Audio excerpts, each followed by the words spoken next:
Hermano, muy buenas noches. Para mí es un privilegio poder estar compartiendo con ustedes.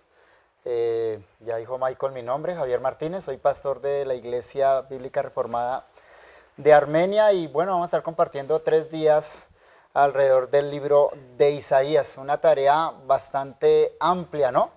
Si usted ha leído su Biblia y ha pasado por el libro de Isaías, creo que está consciente de la envergadura de ese libro, de la magnitud que corresponde al libro de Isaías. Cualquier persona que haya leído el libro de Isaías se percata de la grandeza de ese libro, no solo por el tamaño, sino también por la densidad de los temas que trata. Tal vez Isaías sea uno de los libros de los profetas más conocido por porciones.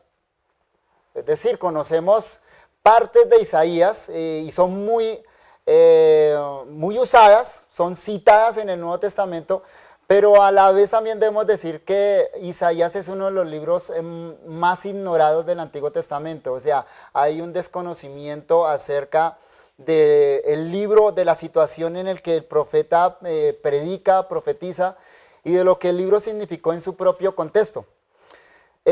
Son 66 capítulos en total, amplios, largos capítulos, ¿no? Lo cual lo hace el segundo libro en extensión de la Biblia. Solo lo supera el libro de Salmos. O sea que en orden de magnitud, de tamaño, está el libro de Salmos y luego el libro de Isaías. Pero además su importancia se deja ver por el hecho de que es el libro más citado en el Nuevo Testamento. De las citas que tenemos en el Nuevo Testamento, del Antiguo Testamento, el libro más citado es el libro de Isaías. Eso ya nos pone en alerta de la importancia del mensaje de Isaías para el mensaje general de las Sagradas Escrituras. No por nada el libro de Isaías ha sido denominado la Biblia en miniatura, por esa calidad. Incluso esa impresión puede ser fortalecida por el hecho de que Isaías tiene 66 capítulos, como la Biblia tiene 66 libros.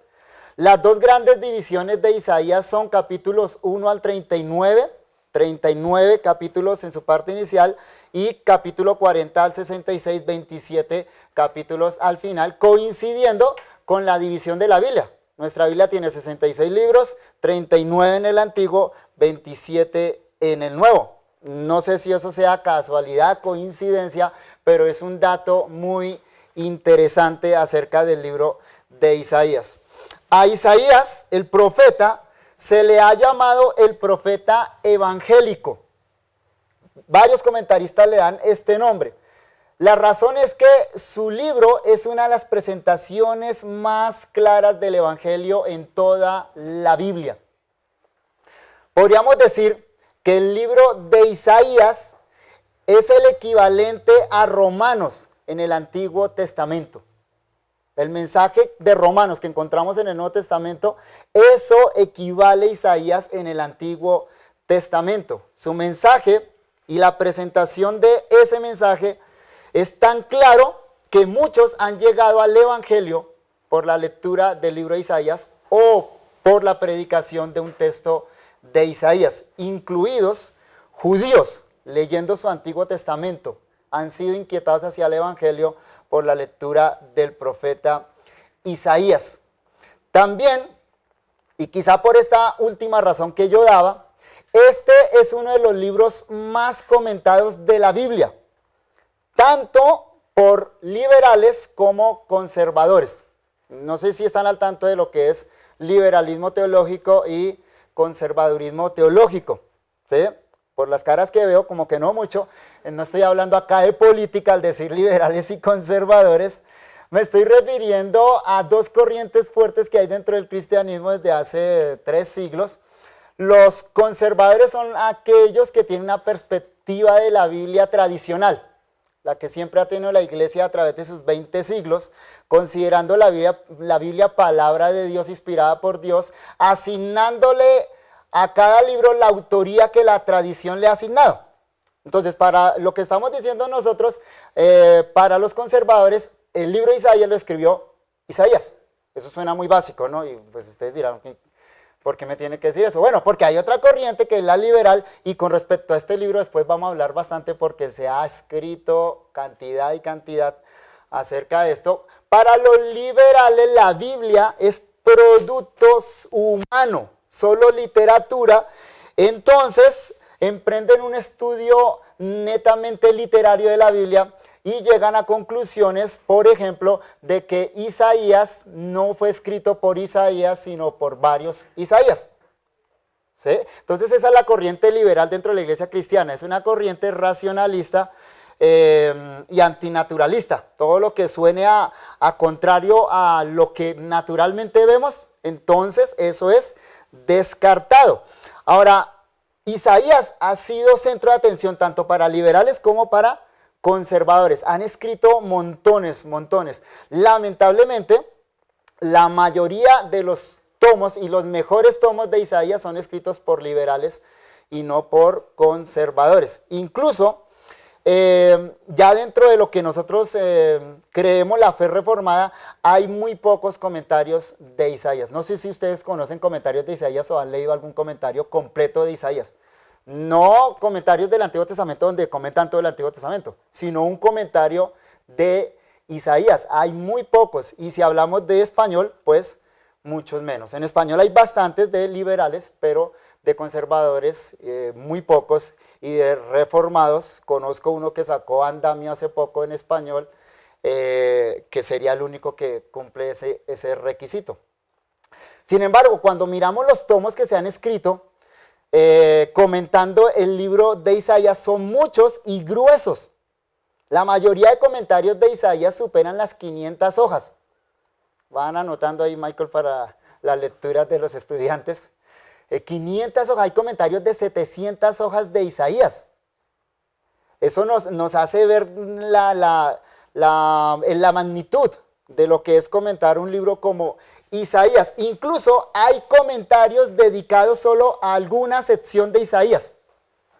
Comentarios solo de los primeros 39 capítulos, comentarios solo de la segunda sección, capítulo 40 al 66, comentarios solo del capítulo 40 al capítulo 55, o comentarios solo del capítulo 56 al 66, de acuerdo a las divisiones que se han ido estableciendo por los estudiosos del libro. El libro de Isaías ha sido objeto especial de estudios lingüísticos y literarios, pues el genio literario de Isaías es reconocido universalmente.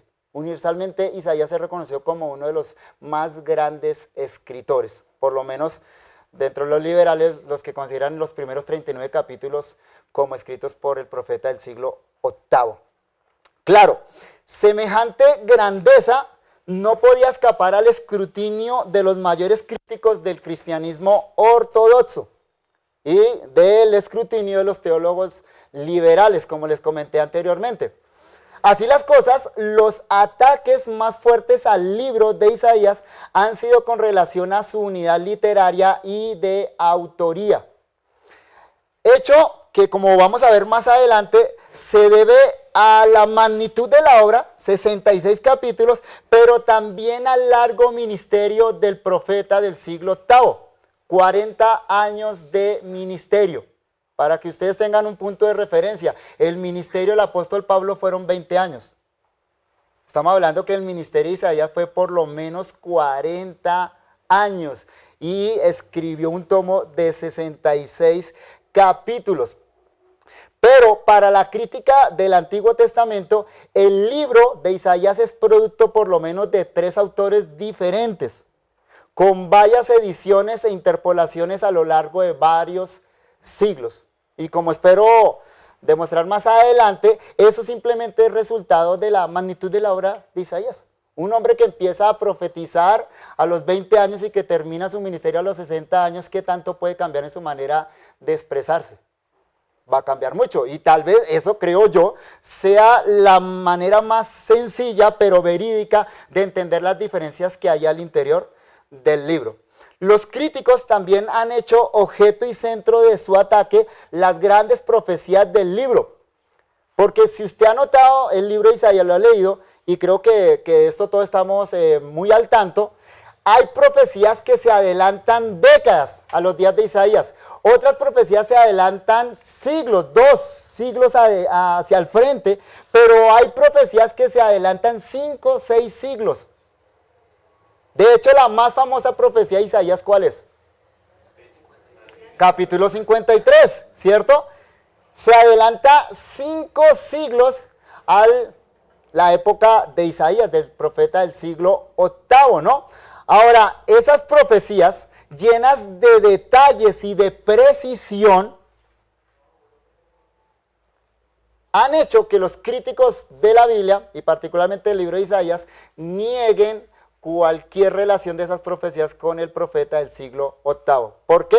Porque ellos rechazan todo aquello que sea antinatural. Ellos son escépticos por naturaleza, estos teólogos liberales. Entonces es imposible que alguien pueda predecir algo con 2 siglos de anticipación, mucho menos que entonces lo pueda predecir con 5 siglos de anticipación.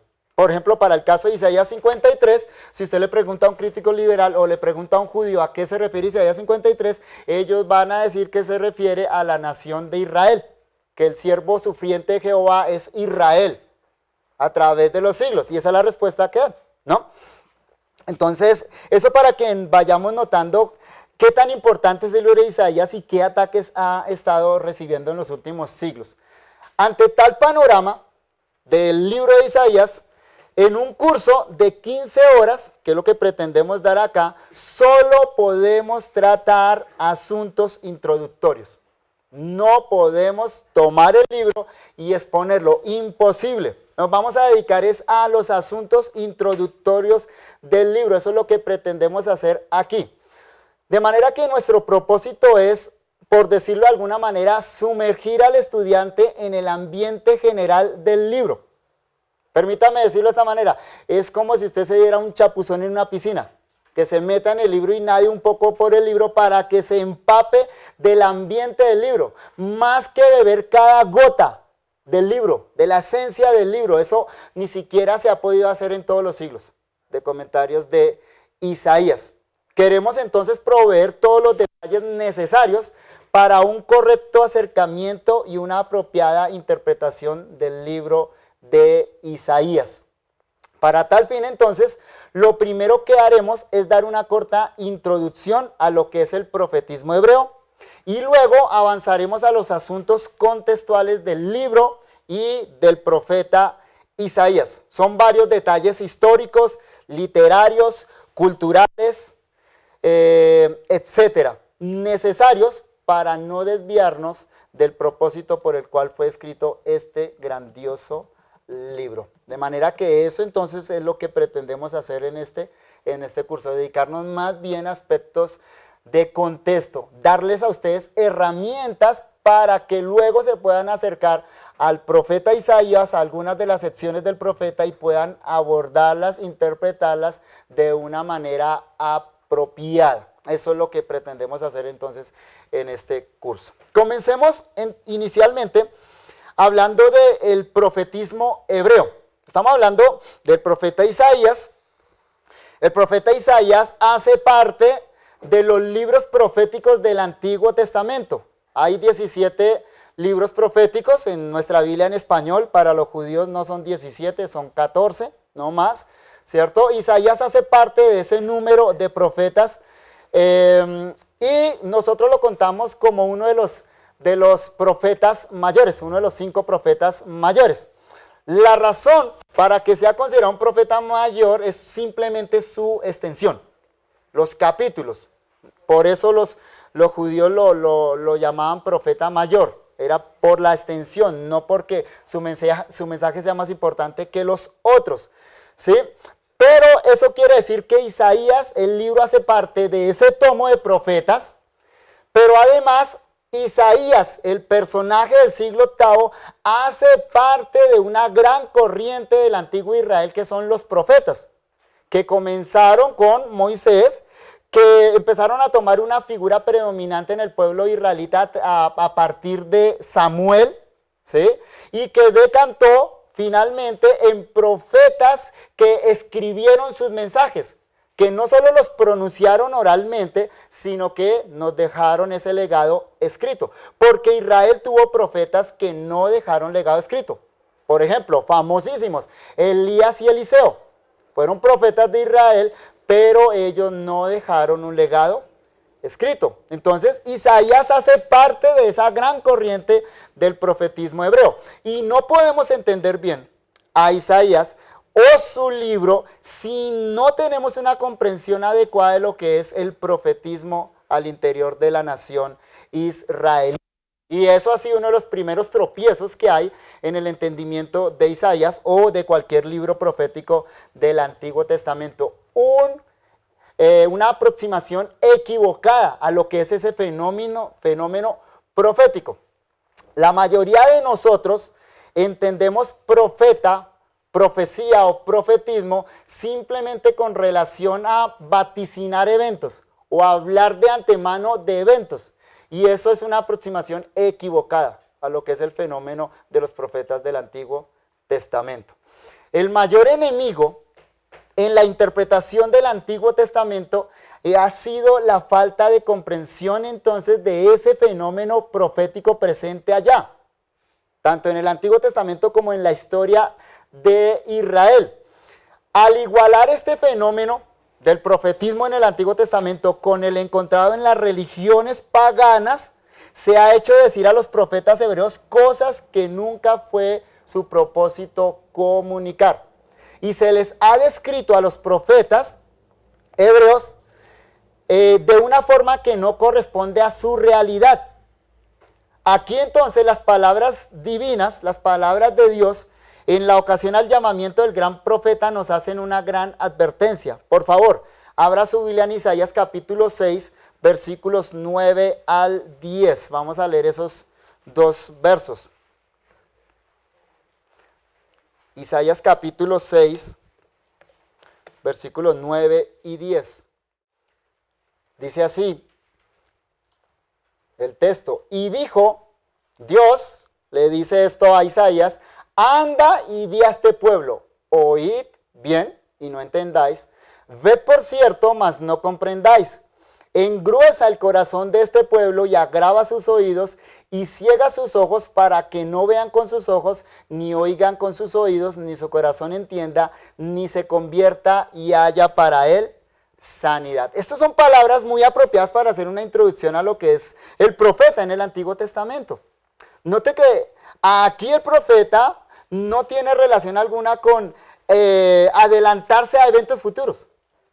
Tiene que ver primordialmente con asuntos de sus propios días. Tiene que ver es con amonestar al pueblo de Dios con la palabra de Dios. Incluso es un texto muy duro, porque Dios le dice a Isaías que vaya y profetice, pero que su ministerio va a traer no salvación, sino endurecimiento.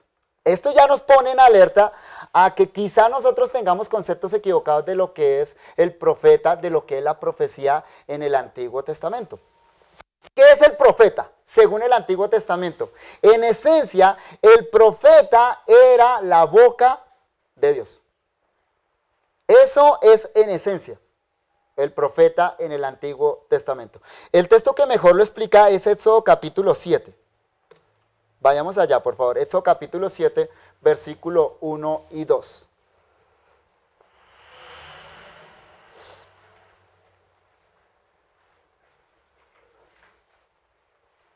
Éxodo capítulo 7, versículos 1 y 2.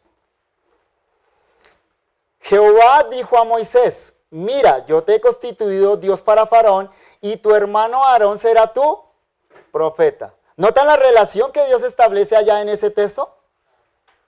La relación entre Moisés y Aarón es equivalente a la relación Dios-profeta. Eso es lo que Dios le está diciendo a Moisés. Tu hermano va a ser tu profeta. Tú vas a ser Dios para tu hermano. ¿En qué sentido? Bueno, en el sentido de la relación que existe entre Dios y profeta. ¿Cuál es esa relación? Versículo 2 no lo explica.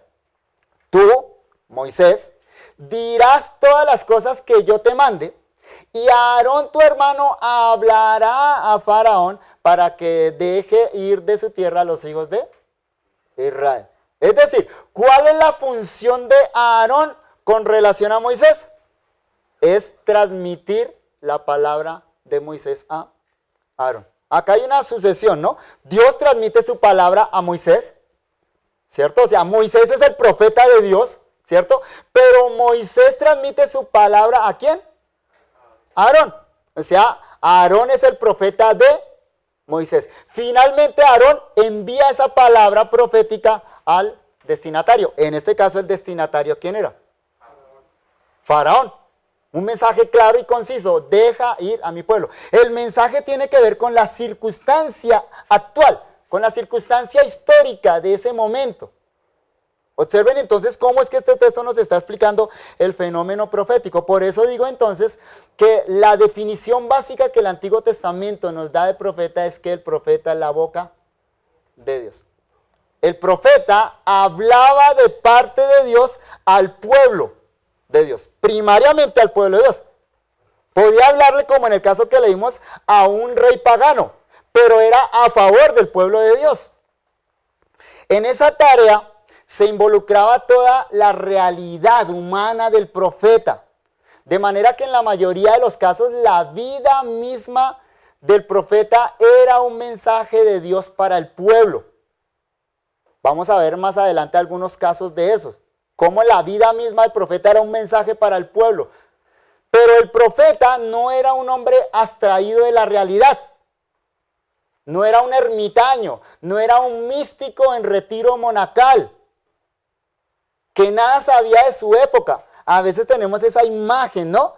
O sea, la mayoría de nosotros pensamos en profeta, nos imaginamos a Juan el Bautista vestido de una manera extraña, comiendo cosas raras, por allá en el desierto, aislado sin saber nada de lo que pasaba a su alrededor. Eso corresponde al monastismo, eso corresponde al misticismo oriental, pero eso no corresponde a la realidad profética del Antiguo Testamento.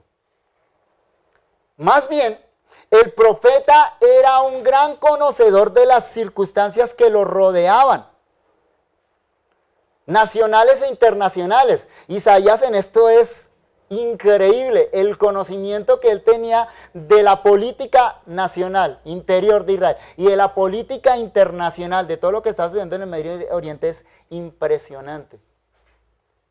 El profeta tenía la habilidad de aplicar la palabra de Dios, la palabra ley de Dios, la palabra que Dios había dado en el Pentateuco, a la realidad histórica en la que vivía. Déjenme explicarlo con este gráfico. Dios dio una palabra ley que nosotros conocemos como el Pentateuco. Ahí están las leyes que Dios le dio a la nación de Israel. Ahí está plasmada la manera como el pueblo de Dios tenía que vivir, ¿cierto? El profeta vive siglos más adelante. Entonces acá tenemos nosotros Isaías, muchos siglos después de esa ley. Las circunstancias han cambiado, ya no son las mismas acá cuando Dios dio esa ley a las circunstancias de cualquier profeta, en este caso Isaías. El profeta vive en un contexto histórico diferente. ¿Qué hace el profeta? Conoce su contexto histórico, analiza su contexto histórico, mira la situación del pueblo de Dios en ese momento particular, se devuelve a la ley de Dios y la aplica a ese contexto. Eso es lo que hace el profeta. Entonces, hay dos cosas básicas con relación al profeta. El profeta conoce su situación histórica, la situación histórica del pueblo de Dios, pero también conoce la ley de Dios.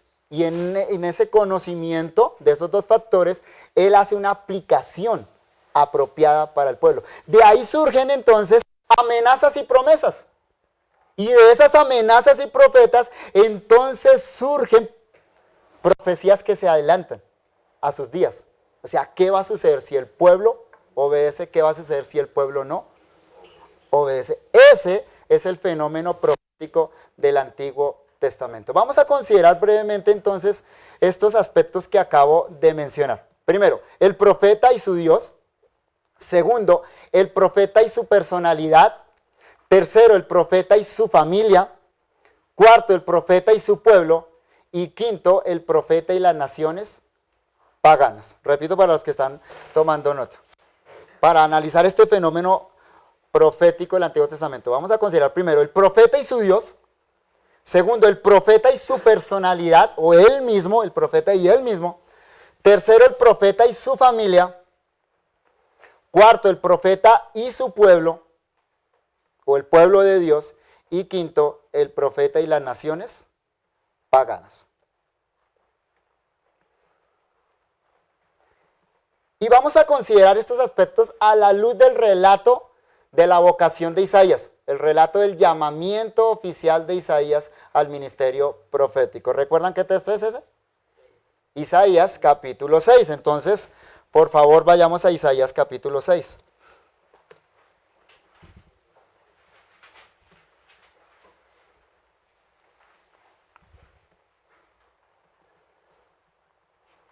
Va a pedirle a un varón que lea todo el capítulo 6, por favor, fuerte y claro. Dale, por favor, para todos.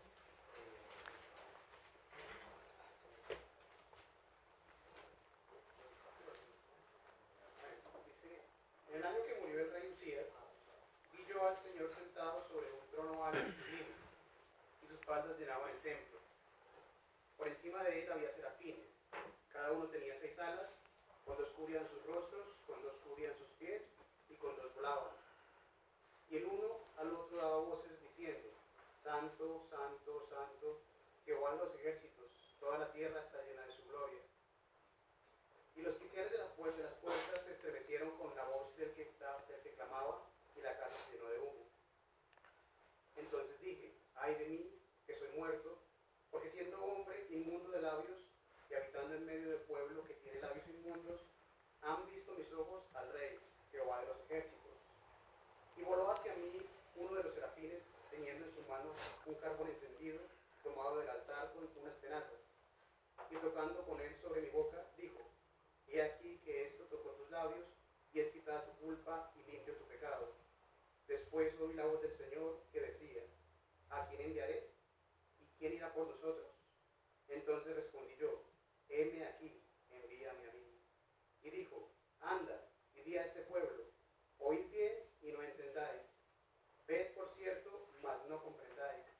Engruesa el corazón de este pueblo y agrava sus oídos y ciega sus ojos para que no vea con sus ojos, ni oiga con sus oídos, ni su corazón entienda, ni se convierta y haya para él sanidad.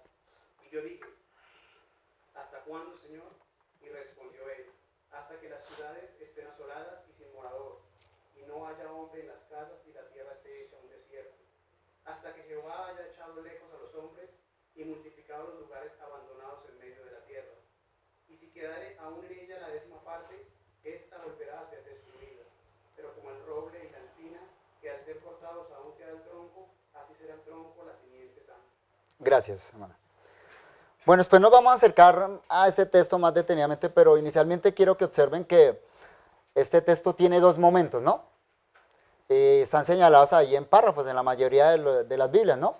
Versículos 1 al 5, tenemos la visión. Es la visión que Isaías tiene de la gloria de Dios. Y los versículos 6 al final, al versículo 13, tenemos la comisión. Ya la misión específica que Dios le da al profeta Isaías. Y lo primero que quiero que consideremos a la luz de este texto es la relación profeta y Dios. El profeta, ante todo, es un hombre de Dios. La relación profeta y Dios se resume entonces en esta expresión. El profeta es un hombre de Dios. De hecho, esa expresión, hombre de Dios, llegó a ser una de las formas más comunes para referirse a los profetas en el antiguo Israel. Usted puede mirar Primera de Reyes 12:22, no los vamos a leer. Primera de Reyes 12:22, puede leer Segunda de Reyes 1:10, etcétera. Varias veces aparece esa expresión, pero era una manera de reconocer que había una relación especial entre ese hombre y Dios.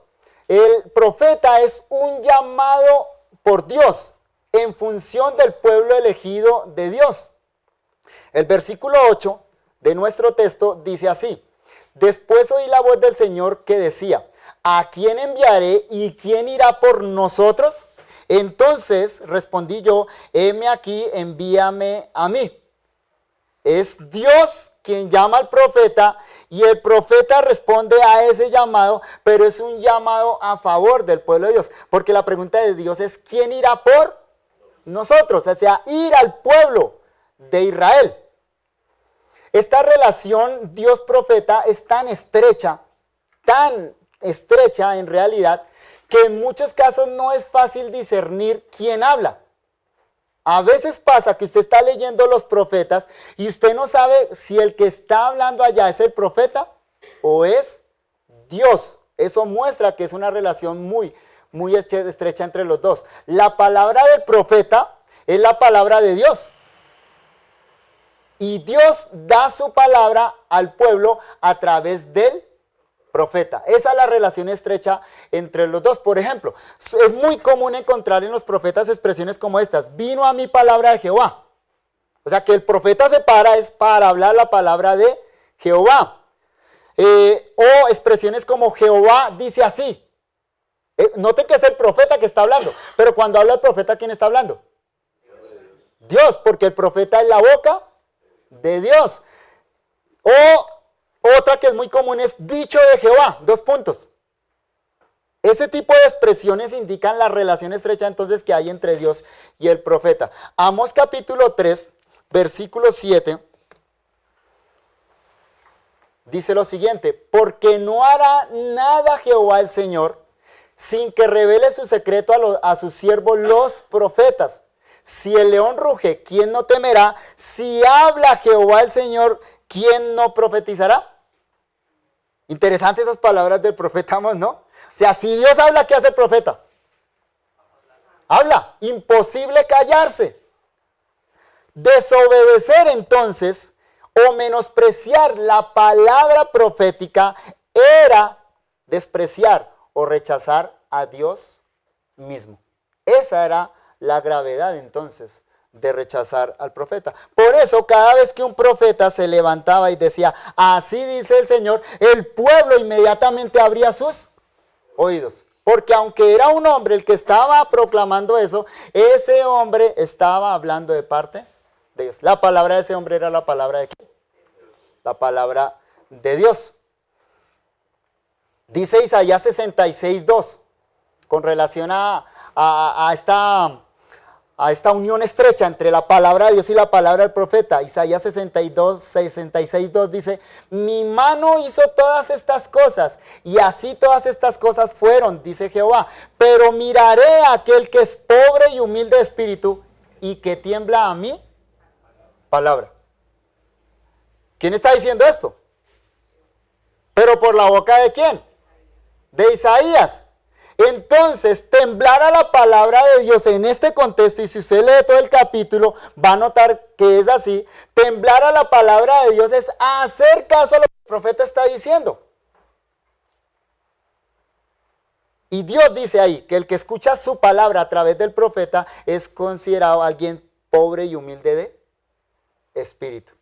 Esa es la relación estrecha entonces que hay entre Dios y el profeta. Los profetas son el mayor testimonio de la supremacía de la palabra de Dios. Ellos son siervos de la palabra al ser siervos de Dios. La voluntad de Dios pasa a ser la voluntad del profeta. Toda la personalidad del profeta está al servicio de su vocación divina.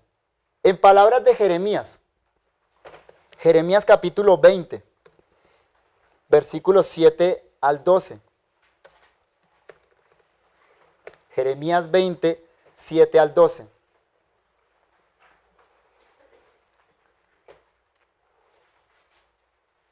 Me sedujiste, oh Jehová, y fui seducido. Observen el lenguaje que utiliza Jeremías. Me sedujiste, oh Jehová, y fui seducido. Es un lenguaje que debería ser leído a la luz de las leyes que hay en Levítico acerca de la violación de una virgen.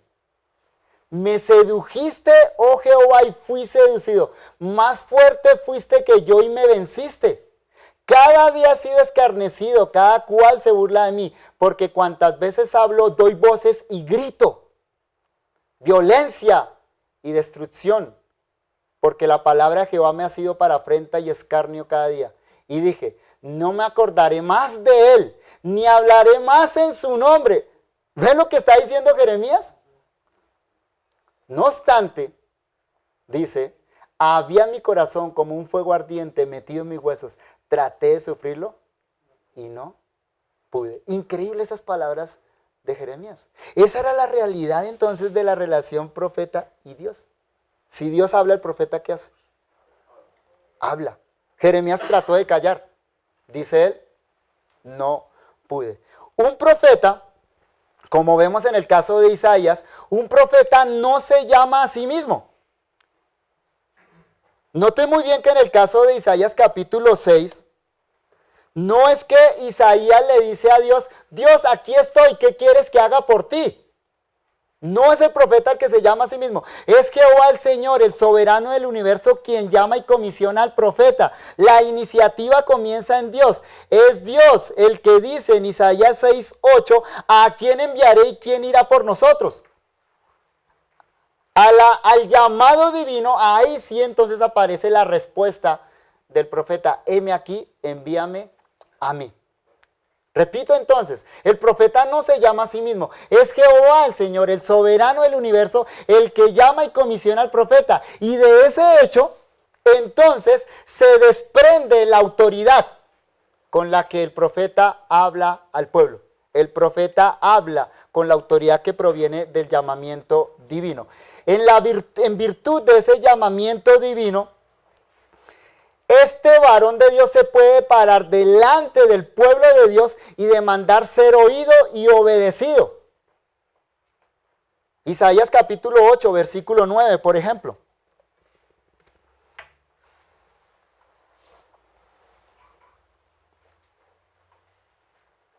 Mire la autoridad con la que se para el profeta. Reuníos, pueblos, y seréis quebrantados. Oíd todos los que sois de lejanas tierras, ceñidos y seréis quebrantados, disponeos y seréis quebrantados, tomad consejos y será anulado, proferid palabra y no será firme, porque Dios está con nosotros. El profeta utiliza expresiones como reuníos, oíd, están en imperativo, son mandamientos, reunidos, oíd, ceñidos, quebrantados, disponeos, tomad consejo. Eso es autoridad. Pero no es una autoridad propia del profeta, es una autoridad que proviene del llamamiento divino. Además, el profeta puede enviar promesas o amenazas en nombre de Jehová. Isaías capítulo 6, versículo 9. Y tomo ejemplos aquí y allí. Podríamos tomar un montón de ejemplos de todos los profetas, pero solo para que se percaten de lo que estoy diciendo. Isaías 6:9, y dijo, anda, di a este pueblo, oíd bien y no entendáis, ved por cierto, mas no comprendáis. Versículo 13, ahí mismo, y si quedare aún en ella la 10ª parte, esta volverá a ser destruida, pero como el roble y la encina, que al ser cortados aún queda el tronco, así será el tronco, la simiente santa. ¿Notan ahí amenaza unida con promesa? Las dos juntas. El profeta entonces puede dar promesa y puede dar también amenaza. Vemos incluso que el profeta irrumpe, diríamos nosotros, como Pedro por su casa, en el palacio del rey, con la misma autoridad que puede proclamar en la plaza pública. O sea, no hay un lugar vedado para el profeta, sea la plaza pública, sea el palacio del rey, sea el templo. A cualquiera de esos lugares el profeta entra y demanda ser escuchado. Y eso solo es posible porque este hombre está investido con la autoridad divina. Ostenta una autoridad divina en virtud del llamamiento divino a ese ministerio profético. Recuerden, por ejemplo, el caso de Amós, capítulo 7. Amós capítulo 7, versículos 14 al 17.